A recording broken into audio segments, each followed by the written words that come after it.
was 6 when I understood that love wasn't meant for me. It was a Saturday morning. Sunlight streamed through the cracks of our window, the smell of burnt toast filled the air, and my mother's voice sliced through the house like a blade. "Don't touch that, Alina. You ruin everything you touch." Her words stung more than the slap that followed. My small hands trembled as I stepped back from the breakfast table. All I'd done was try to butter her toast the way I saw her do every morning. But to her it wasn't a mistake. It was proof that I was what she always called me, a curse. She said it so often that I began to believe her. "You brought bad luck the moment you were born," she'd mutter when bills piled up or when neighbors whispered about our father, the man who died the same night I was born. She wore black for years, not for grief, but for guilt she needed to assign to someone. And I was convenient. That morning, she looked at me as if I were something she couldn't throw away but wished she could. I wanted to say I was sorry. But for what? For being alive. That was the day I stopped waiting for her to smile at me. Our house was small, but silence made it feel enormous. The walls carried whispers of arguments that never ended. My mother moved like a ghost. Perfect hair, painted face, flawless voice whenever the neighbors were near. But when the door closed, she'd turn cold again. To outsiders, she was Vera, the strong single mother. To me, she was a storm that never rested. She never shouted when others were watching. Instead, she'd kneel to my height and say things only I could hear. "You'll never be like me. You're plain, dull, and cursed. Don't think any man will ever want a shadow like you." Those words didn't echo. They nested inside me, growing roots. At night, I used to sit by the window and whisper my father's name, hoping he'd hear me wherever he was. I imagined him holding me, telling me I wasn't a mistake. But the wind never answered. Only my mother's footsteps creaked down the hallway, steady and sharp, the rhythm of someone who never sleeps peacefully. When I was 10, our church held its annual charity dinner. My mother was in charge of organizing it. She wore a navy blue dress that made her look like the queen she believed she was. I sat at the corner table, small and unnoticed, until one of the ladies came to me and smiled. "Your mother is such a wonderful woman," she said. "You must be proud." I nodded, pretending that was what I always did, pretend. But something in me cracked that night. I watched her laugh, holding a glass of wine, her hand resting on the shoulder of the mayor's wife. She was radiant, adored. No one could see the venom in her eyes. When we got home, she was drunk with attention. She looked at me, her perfect smile still frozen. "You see what they all think of me. They'd never believe you if you told them the truth." I didn't understand what she meant then. But later, I realized it was a warning. She was untouchable because she'd built her world on lies that everyone applauded. That night, she stood by the mirror, brushing her hair, and whispered to her reflection, "They love me." Then she turned to me and added, "And they'll never love you." By the time I turned 16, I had mastered invisibility. If she wanted to scream, I vanished. If she wanted to brag, I smiled. If she wanted silence, I became it. But I also learned something else. How to survive by studying her. Every insult was a lesson in psychology. Every manipulation was a clue.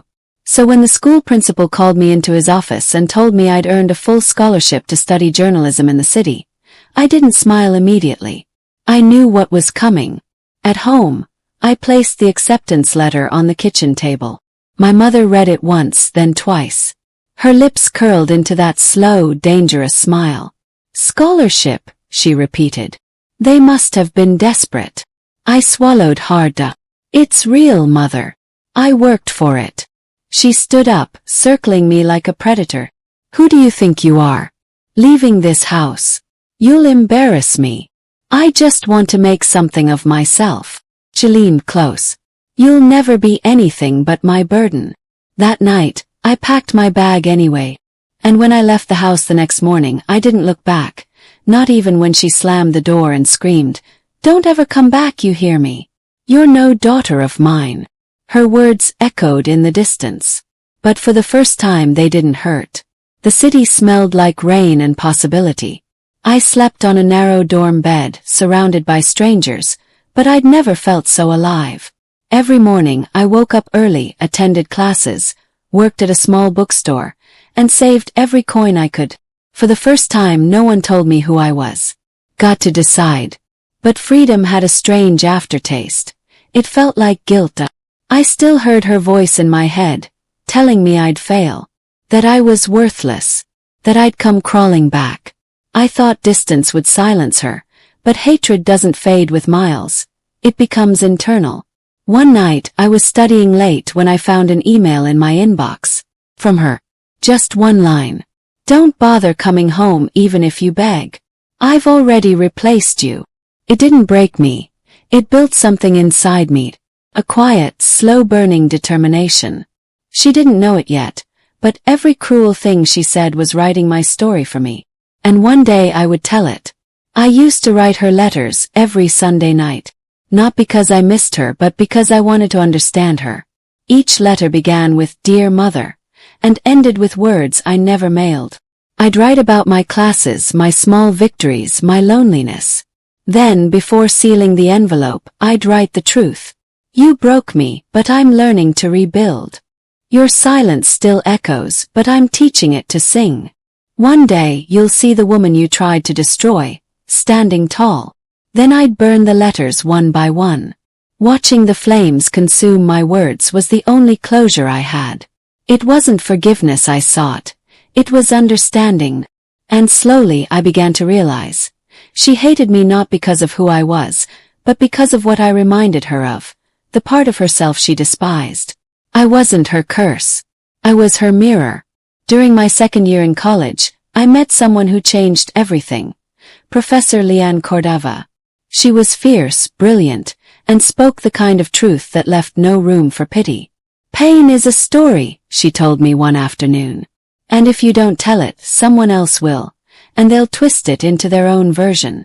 I didn't tell her everything about my mother, but I didn't have to. She saw the cracks in my voice, the quiet resilience I tried to hide. Under her guidance, I started writing again. Essays, columns, and one piece that caught unexpected attention, The Mask of the Perfect Woman. It wasn't about my mother directly, but every line bled with my memories of her. The lies, the vanity, the performance. When the article went viral on the university blog, strangers began messaging me, saying how they saw their own mothers in my words. That was the moment I discovered the power of storytelling, not just to heal but to expose. And in that discovery, a seed of something darker began to grow. It was 3 years later when she suddenly appeared again, not in person but on TV. A local station aired an interview with Vera Laurent, the beloved philanthropist, now running for city council. Her hair was silvered at the ends, her voice smooth as ever. She spoke about women empowerment, single motherhood, and resilience. I almost laughed. There she was, the woman who told me I'd never be loved, now standing under studio lights, preaching about compassion. I should have turned the TV off, but I couldn't. Every word she said was a lie polished to perfection, and the world was eating it up. My roommate looked at the screen and said, "She's incredible.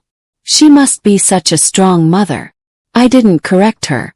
I just smiled faintly and whispered, "She's strong, yes. But not the way you think."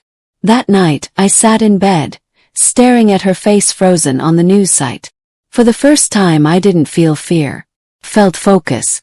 If she wanted to live behind a mask, I would show the world what it was made of. Not through revenge. Through revelation.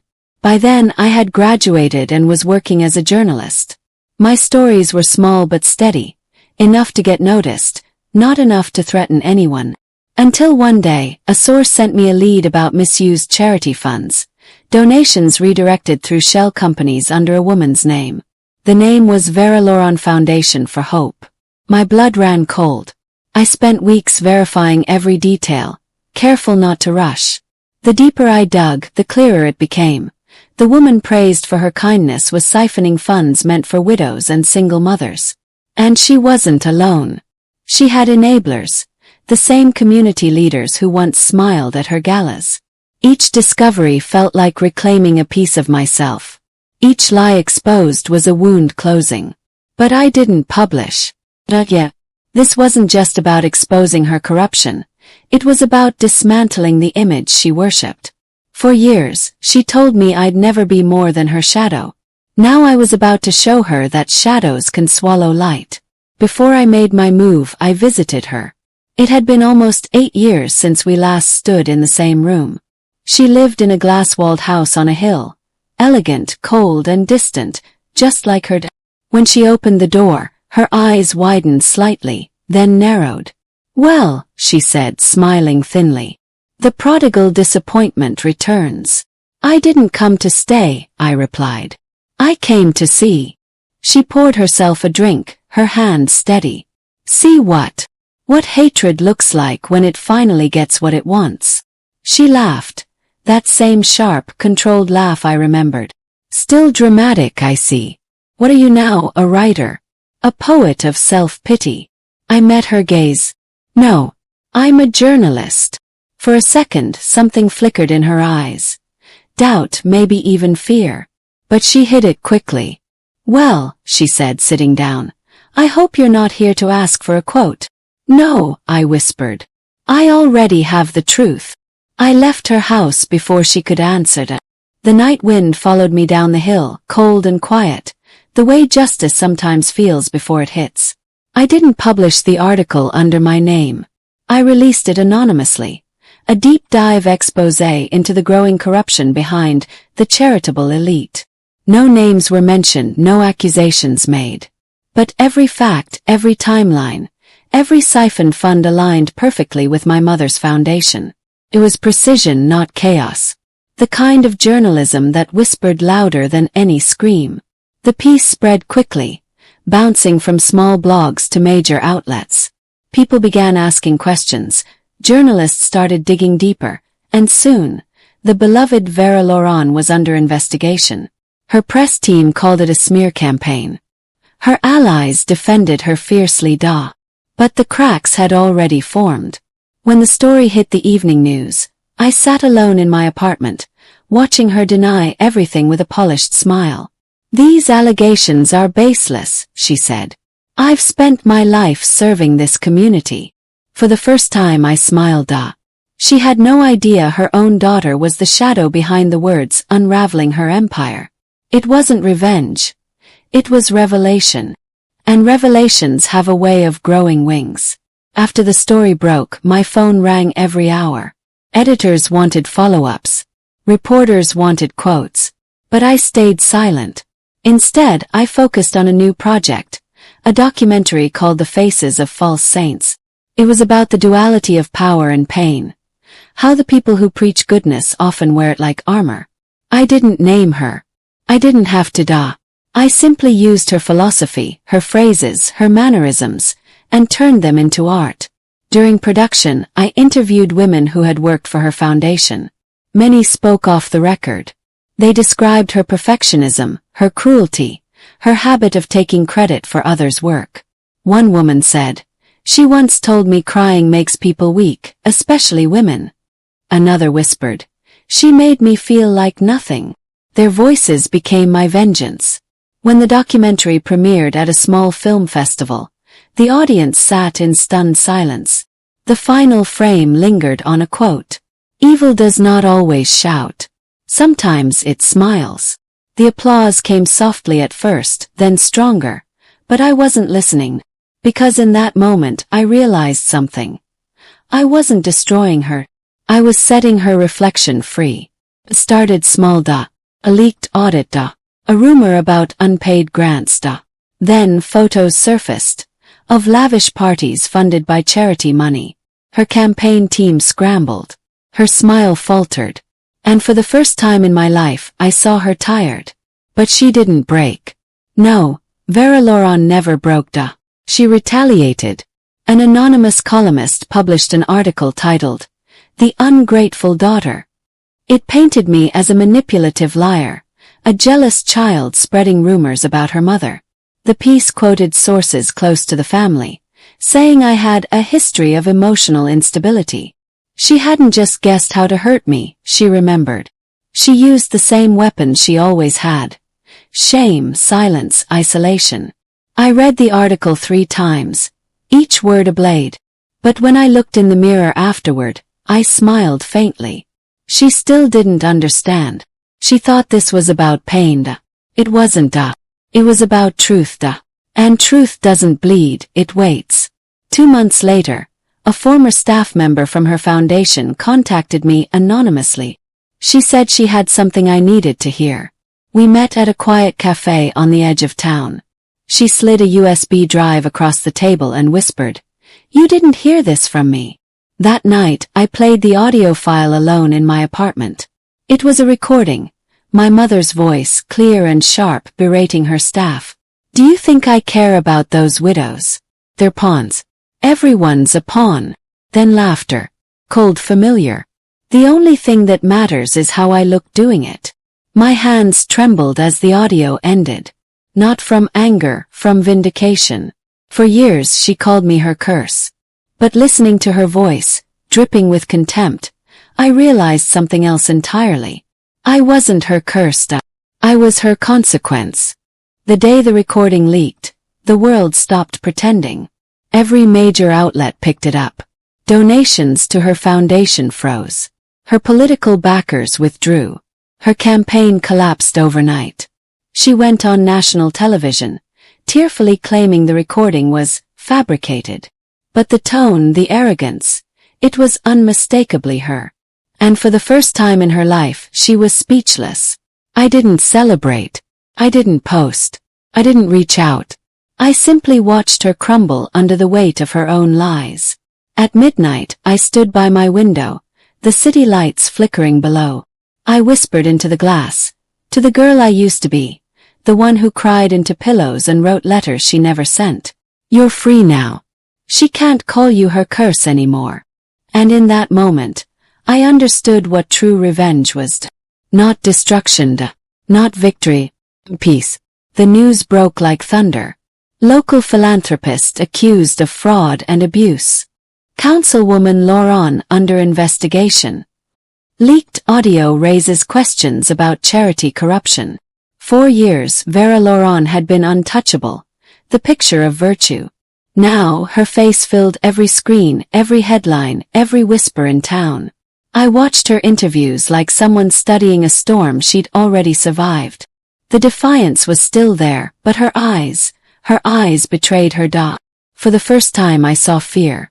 Her campaign manager quit. Sponsors withdrew. The foundation office closed overnight. Neighbors stopped waving. Cameras followed her every step. And yet she kept performing. At one press conference she cried, tears perfectly timed, voice trembling just enough to sound sincere. "I have given my life to helping others," she said. "And now my own child is trying to destroy me." The reporters gasped. She had said it. She had named me. That night, my inbox filled with messages. Half of them hateful, the other half sympathetic. I didn't answer any. Let them wonder who I was. Let her confess the truth with her own tongue. She called me 3 days later. I almost didn't answer, but curiosity won. Her voice was steady, eerily calm. "Come home," she said. "We need to talk." I went, not out of duty but closure. The house looked the same but smaller. The flowers in her garden had wilted. The curtains were drawn. When I entered, she was sitting at the dining table, glass of wine in hand. The scent of bitterness filled the air. "You've humiliated me," she said softly. "No," I replied. "You did that yourself." Her lips trembled, rage disguised as sorrow. "I fed you, clothed you, gave you everything." "You gave me nothing," I said. "You just made sure the world believed you did." Her mask cracked. "Just a little. You think you're better than me," she hissed. "I think I survived you." For a long moment she said nothing. Then she smiled again, that same cruel, familiar smile. "You're still my child," she said. "And children always come back home." I looked at her, really looked at her. This woman who built an empire out of deceit, and realized something strange. I didn't hate her anymore. I pitied her. Days later, the investigation concluded. The foundation's records were leaked, every forged signature, every misused donation. Public sympathy evaporated. Sponsors demanded refunds. Her face vanished from the billboards that once praised her. I didn't have to do anything. The truth finished what I had started. Reporters camped outside her gate. Former allies avoided her calls. The mask she had worn for decades, grace, elegance, control, was now her prison. And yet, I still visited her once more. She didn't open the door this time. I found her sitting in the garden, staring at dead roses. They stopped blooming, she said absently. I used to water them every morning. I didn't answer. Then she looked at me, not as an enemy, not even as her daughter. Just as a woman stripped of every illusion. Was it worth it? She whispered. Yes, I said quietly. Because you taught me something. You taught me that silence can be deadly, and truth unstoppable. Weeks later, a letter arrived in the mail. No return address, but I recognized the handwriting instantly. Sharp, neat, rehearsed. Alina, I've lost everything. You must be satisfied now. They look at me with disgust, the same way I once looked at you. Perhaps I deserve it. But you forget I made you strong. You learned to fight because I was cruel. You learned to think because I denied you comfort. Maybe, in a twisted way, I am the reason you survived. So yes, call me a monster. But you are my masterpiece. Vera. I read the letter 3 times.